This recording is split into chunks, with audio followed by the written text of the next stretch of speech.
Ô, gente, que prazer poder compartilhar as minhas impressões sobre o meu estudo dessa semana do Vem Segue-me. E eu vou te contar, mas antes disso eu quero te agradecer. Agradecer a você que curte o vídeo, a você que compartilha. Muitos são os irmãos que me escrevem assim: vou compartilhar. E eu fico tão agradecida, porque eu sei que esse vídeo, esse conteúdo chega a mais pessoas. Eu sou grata, tem um irmão que sempre coloca: eu estou a assistir de Portugal, Castelo Branco. Né? Eu tenho pessoas no Canadá que assistem o vídeo, nos Estados Unidos e Brasil, em diferentes estados. E assim, me dá uma gratidão tão grande, porque eu lembro quando eu comecei a gravar os vídeos. Eu era professora do Vem Segue-me quando explodiu a pandemia, eu já contei isso para vocês. E naquela ocasião eu estava pensando no meu chamado. E como servir melhor no meu chamado. E aí foi quando eu comecei a fazer o vídeo no WhatsApp, ficava pesado, não subia. Meu irmão disse: vai lá com a minha cunhada, faz um YouTube. E eu, com vergonha, decidi fazer. Eu lembro que no início eu fiz para os meus alunos ali, 30 alunos.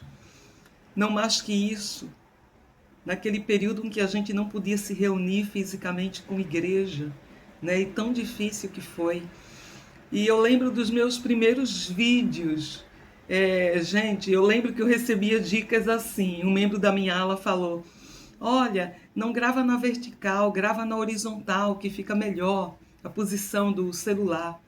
Uma outra amiga falou: olha, você precisa olhar para a câmera, porque senão o seu olho vai ficar trocado sempre, né? Ali meu vesgo.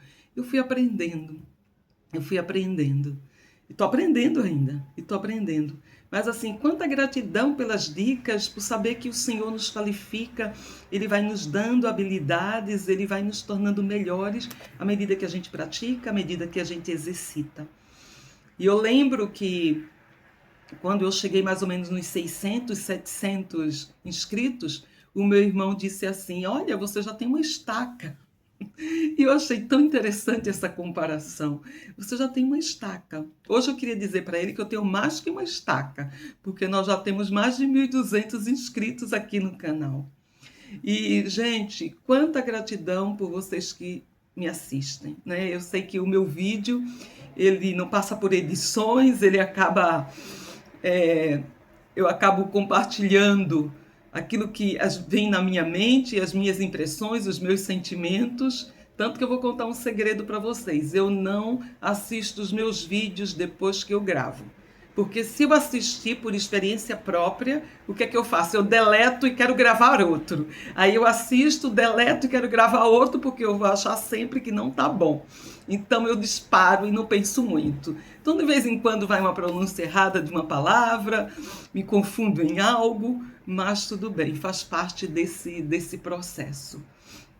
Mas eu gostaria de dizer para vocês hoje, nesse dia tão especial, que é um dia de conferência, né, que todos nós estamos aí nos preparando para ouvir a voz dos profetas vivos, ouvir a vontade do Senhor transmitida por eles. Nesses momentos que antecedem, eu gostaria de dizer para vocês que essa designação foi muito especial, porque a gente viu como a igreja ela acabou de ser organizada na terra. Mas essa restauração, gente, ela veio pouco a pouco, né? A gente sabe disso, os profetas já falaram, essa restauração ainda está acontecendo. Imagina essa restauração 200 anos atrás. Eram muitas dúvidas, muitas perguntas. E aí o que acontece? Muitos deles, quando leram, né, o livro de Mórmon e viram, por exemplo, Terceiro Nef, deixa eu lembrar aqui, Terceiro Nef 21, que falava sobre coligação de Israel, sobre Sião. Eles tinham perguntas, porque é natural ter perguntas. E também a gente não pode esquecer do episódio que a gente viu na semana passada de Iron Page, né, que ele achava que tinha uma pedra que recebia revelação para a igreja.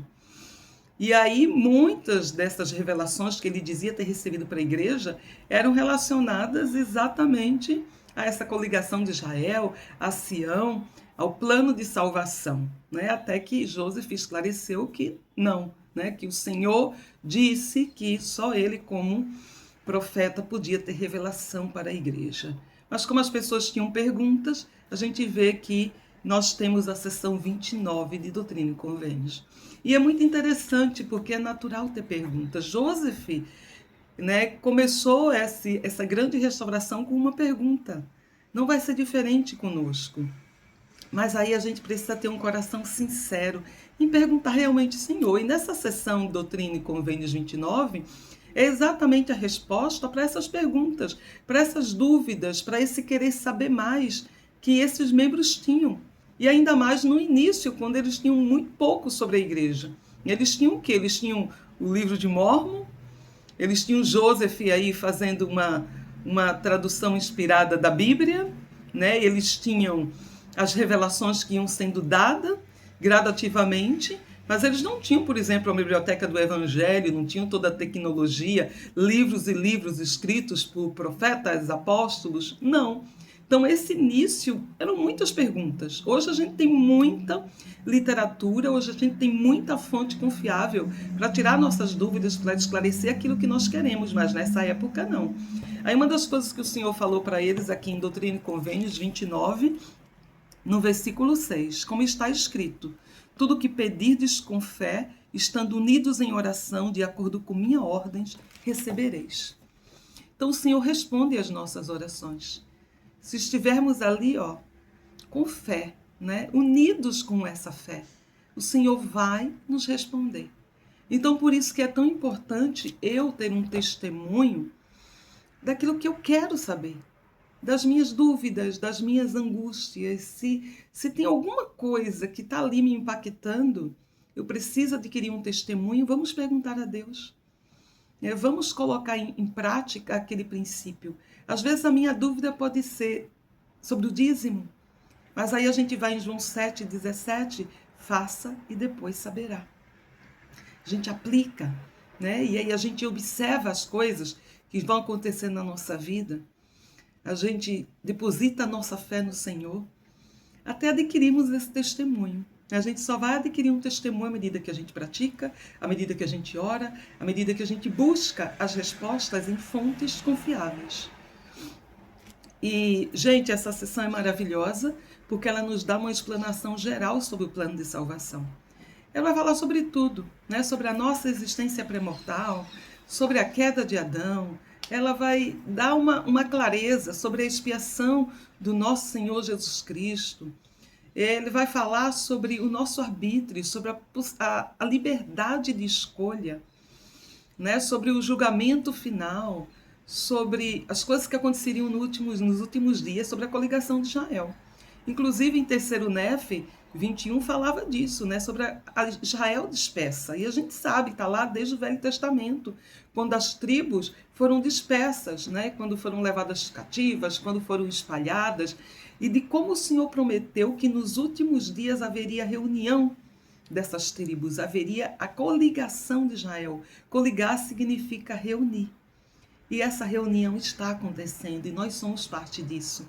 E lá em 3º Nefe diz que essa reunião aconteceria exatamente nos últimos dias, depois do surgimento do livro de Mórmon. Então, gente, que privilégio fazer parte disso. O presidente Nelson, ele disse assim: agora a coligação está acontecendo em cada país, né? Porque antes se pensava onde, né? Os membros da igreja eram poucos e eles precisavam estar juntos. A Sião eram eles se fortalecendo. Mas agora o presidente Nelson diz assim: a coligação está acontecendo em cada país. Ou seja, a igreja foi espalhada pelo mundo. Essa Sião acontece em cada país, essa Sião acontece em cada estaca, em cada região geográfica. O Senhor decretou que o estabelecimento de Sião ocorra em cada local em que Ele concedeu a seus santos seu nascimento, sua nacionalidade. Então, que a gente possa pensar, cada local que eu estou, né? Se eu estou no Brasil, se eu estou em São Paulo, na minha estaca, na estaca Osasco, essa estaca tem que ser Sião. Né? Se você está numa estaca em Recife, essa estaca é Sião. Se você está numa estaca em Portugal, essa sua estaca é Sião. né? Os santos precisam se fortalecer, os santos precisam ajudar a estabelecer a Sião, a reunir os santos daquela região, a coligar Israel naquela região. Gente, isso é maravilhoso, porque nós fazemos parte de um momento grandioso da história, de um momento grandioso. Que a gente tem visto tantas coisas, a gente tem visto a multiplicação dos templos, esse trabalho que tem avançado, a obra missionária, né? Nós temos visto com os avanços tecnológicos, o evangelho chegando em todo lugar. É muita gratidão quando você abre lá o Facebook, quando você abre o YouTube e quando você vê, tem missionários mostrando o livro de Mórmon, tem pessoas mostrando capelas, tem membros da igreja fazendo lives, tem grupos de membros da igreja. Isso é incrível.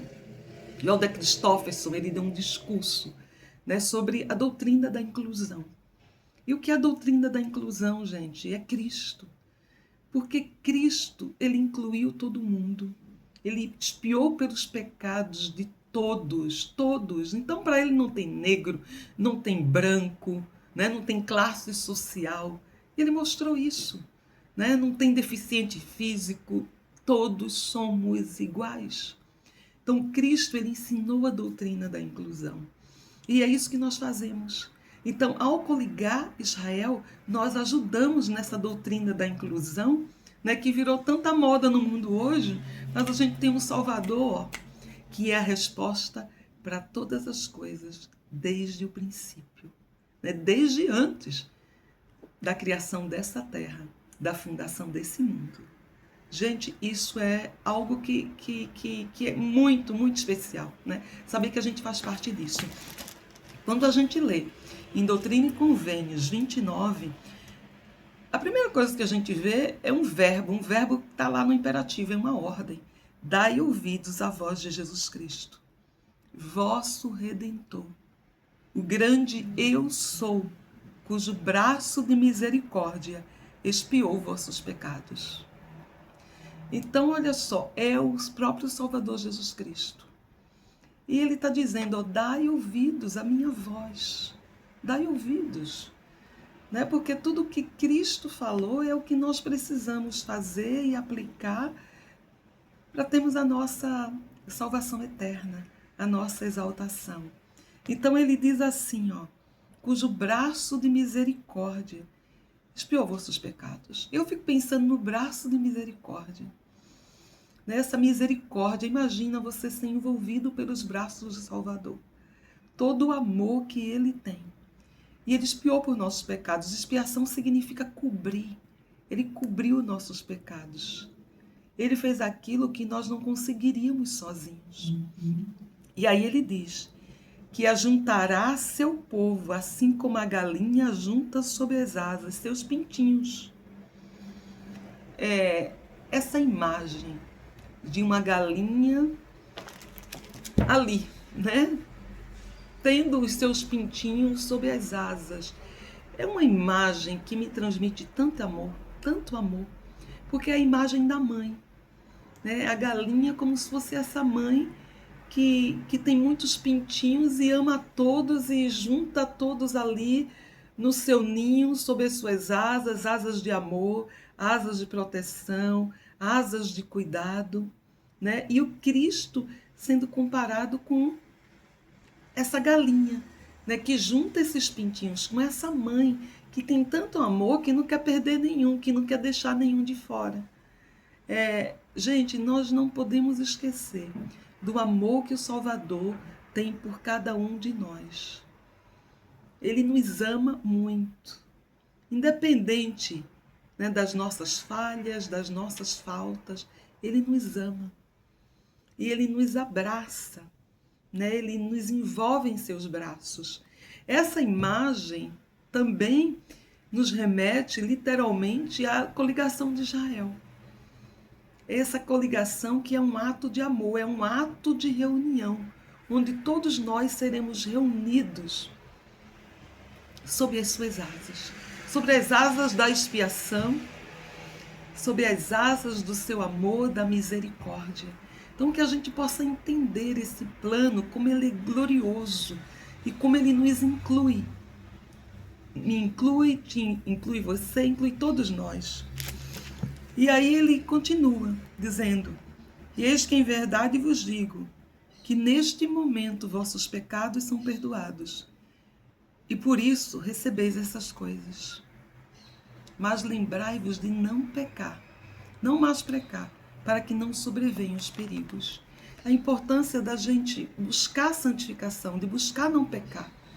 E se pecamos, nos arrependermos, voltarmos a Cristo. E ele diz: em verdade vos digo, que sois escolhidos dentre os do mundo, para declarardes meu evangelho, com som de regozijo, com voz como de uma trombeta. Então, olha só, somos escolhidos para declarar o evangelho com voz de regozijo. Que voz de regozijo é essa? Lembra quando o anjo anunciava boas novas de alegria? Quando ele anunciou o nascimento de Cristo? É quando anunciou o evangelho. Gente, quando a gente vê isso, novas de alegria. Quais são as novas de alegria?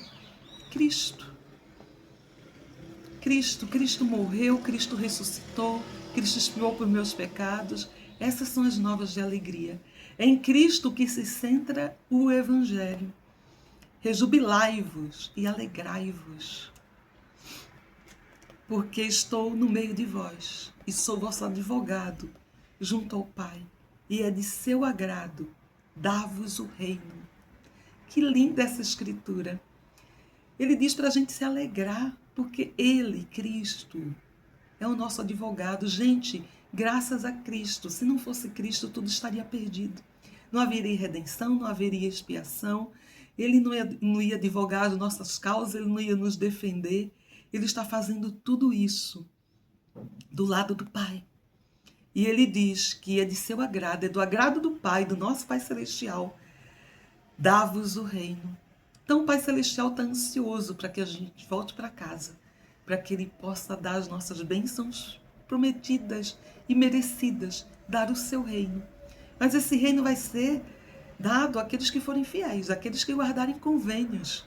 E Ele diz: e vós sois chamados para efetuardes a reunião de meus eleitos, pois os meus eleitos ouvem a minha voz e não endurecem o seu coração.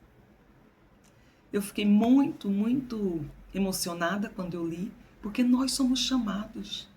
É nosso dever, é nossa obrigação ajudar a reunir. Uma vez que nós conhecemos o Evangelho, nós somos responsáveis em pregar esse Evangelho, em convidar as pessoas, né, em falar sobre as coisas que nós acreditamos. Então, ele diz, nós somos chamados para efetuarmos essa reunião, para ajudarmos na coligação de Israel. Né? E, gente, a gente pode ajudar de tantas maneiras.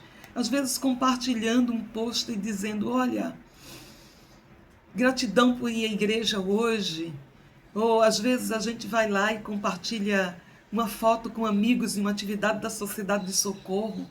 Ou às vezes a gente chega lá no trabalho e diz, olha, o meu domingo foi maravilhoso, eu pude ir à igreja, pude levar meu filho na primária e compartilhar sobre a primária. Esta semana eu tive a oportunidade de falar sobre Family Search, sobre o aplicativo da igreja. Alguns amigos instalaram e amaram a possibilidade de encontrar antepassados, de saber que a igreja tem esse programa mundial e tem tanta preocupação, né, por aqueles que já se foram. Então, às vezes, há maneiras tão simples de compartilhar o evangelho, tão simples.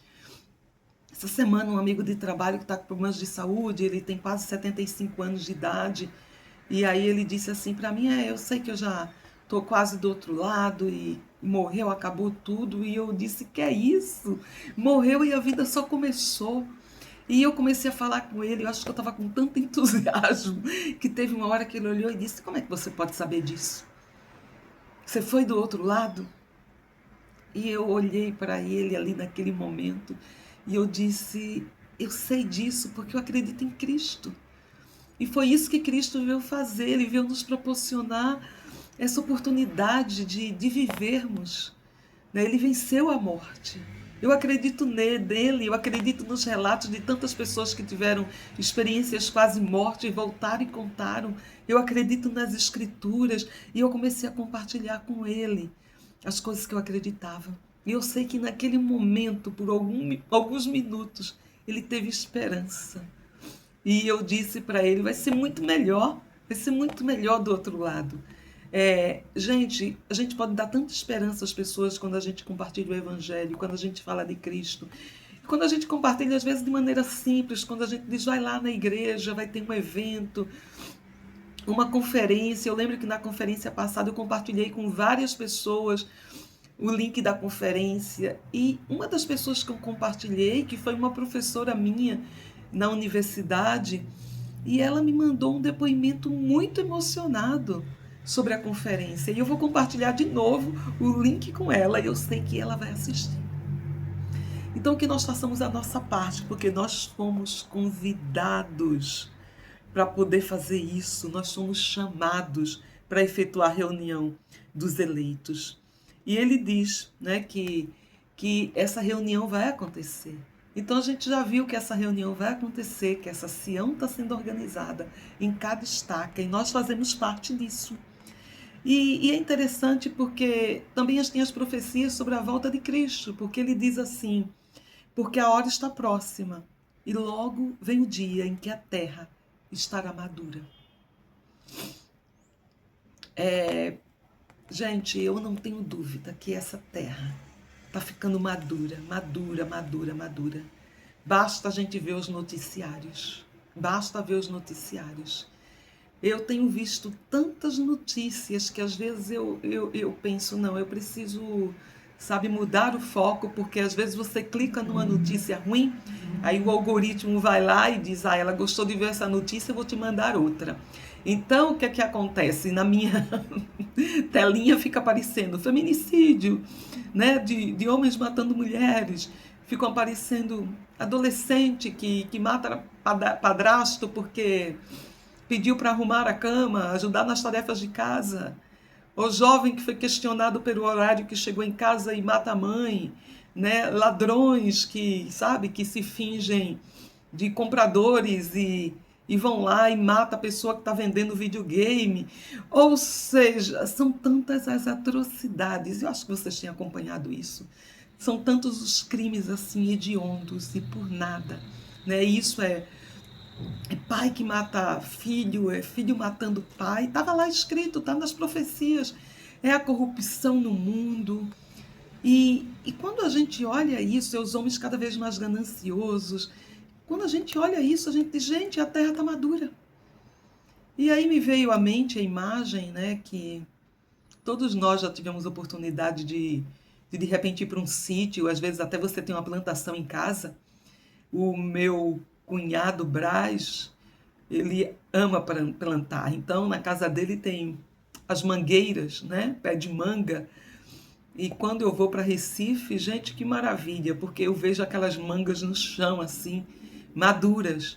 Então a gente sabe que a árvore, né, ela vai dar o fruto, mas as frutas caem quando elas estão maduras. É aquele momento, né, que as frutas caem. Então, quando a gente pensa nisso, é exatamente isso. A terra, ela está madura. Esse fruto está ali, ó, caindo. Está naquele ponto, né? E ele diz que todos os soberbos que praticam iniquidade, o Senhor vai queimá-los. Gente, que a gente possa ser protegido desse dia. E a maneira que a gente tem que se proteger é ficando firmes em Sião, firmes no Evangelho, guardando os nossos convênios. Né? Como já foi dito, se guardarmos os nossos convênios, tudo vai estar bem. Tudo vai estar bem. E aí ele fala muitas coisas, né? Ele fala sobre que a vinda do Salvador, que as pessoas serão julgadas pelas coisas que fizerem, né? Que aqueles que não guardarem os mandamentos, não fizerem a vontade do Pai, vai ter gemido, vai ter choro, né? Ele fala sobre aquela grande e abominável igreja, que é a prostituta de toda a terra, que ela será abatida. E a gente já viu que essa não será uma igreja específica, né? Não será uma igreja física específica, mas será, na verdade, toda a doutrina contrária a Cristo. Todas as ideologias, instituições que forem contra os ensinamentos e a doutrina de Cristo. Tudo isso que prega o Satanás será abatido, porque tudo isso forma a grande e abominável igreja. Né? E ele fala ainda sobre a ressurreição, né? Que nós seremos seres ressuscitados, né? E assim, que haverá um julgamento. Ele fala que todas as coisas, elas são espirituais. Ele diz assim, ó, no versículo 32, primeiro as espirituais, depois as físicas, que é o começo de minha obra. E também primeiro as físicas e depois as espirituais, o que é o fim da minha obra. Olha que interessante, que nós sabemos que tudo foi criado primeiro espiritualmente. Nós já existíamos antes espiritualmente, a Terra já existia antes espiritualmente. E depois foi criado fisicamente.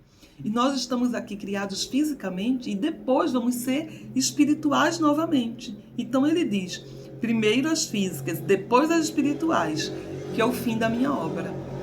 Então a gente está nessa fase aqui de transição. A gente sabe que a Terra será transformada, né? Que a Terra também vai passar por essa transformação. E que nós também passaremos. Então, que a gente não possa esquecer o nosso propósito. Viemos à Terra para adquirir um corpo físico, para ter esse corpo físico, para desenvolvermos fé, para sermos testados, para passarmos, né, no fogo do ourives, para sermos provados nessa terra, para voltarmos à presença do nosso Pai Celestial e termos os nossos corpos outra vez transformados. E ele fala que as obras dele não têm fim e nem começo. E ele diz ainda, né, portanto, em verdade vos digo que todas as coisas são espirituais para mim. E em tempo algum vos dei uma lei que fosse terrena. Então, todas as coisas, mesmo uma palavra de sabedoria, quando a gente pensa de se abster de coisas que fazem mal ao nosso corpo físico, mas também é uma bênção espiritual que nós recebemos, porque vamos ser sãos, vamos ter uma mente mais, vamos dizer, uma saúde mental também, vamos ter discernimento do espírito, coisa que uma pessoa que é alcoólatra não vai conseguir ter esse discernimento, ter essa lucidez. Todas as coisas são espirituais. Nós estamos preparando o nosso corpo físico para o que virá depois. Quando a gente cumpre essa lei, a gente está sendo obediente. Né? A obediência que é essa lei dos céus e que é uma lei espiritual. Então ele diz assim, portanto, em verdade vos digo que todas as coisas são espirituais para mim, e em tempo algum vos dei uma lei que fosse terrena. Nem a homem algum, nem aos filhos dos homens, nem a Adão, vosso pai, a quem criei. Só que o Senhor dá uma lei e ele nos dá a liberdade de escolha.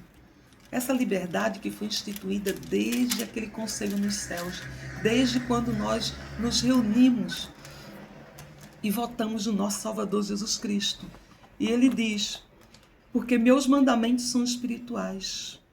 Eles não são naturais, nem físicos, nem carnais, nem sensuais.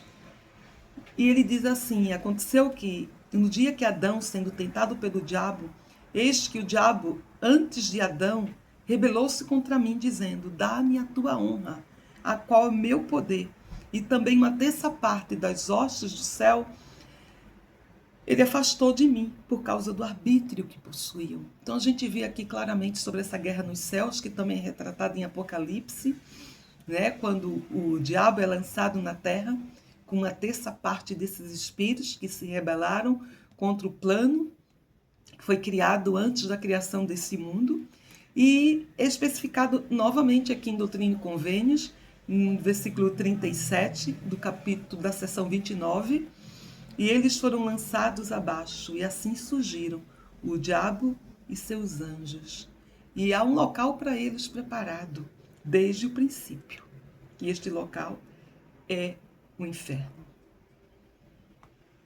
Ele diz ainda, e é necessário que o diabo tente os filhos dos homens, ou eles não poderiam ser seus próprios árbitros.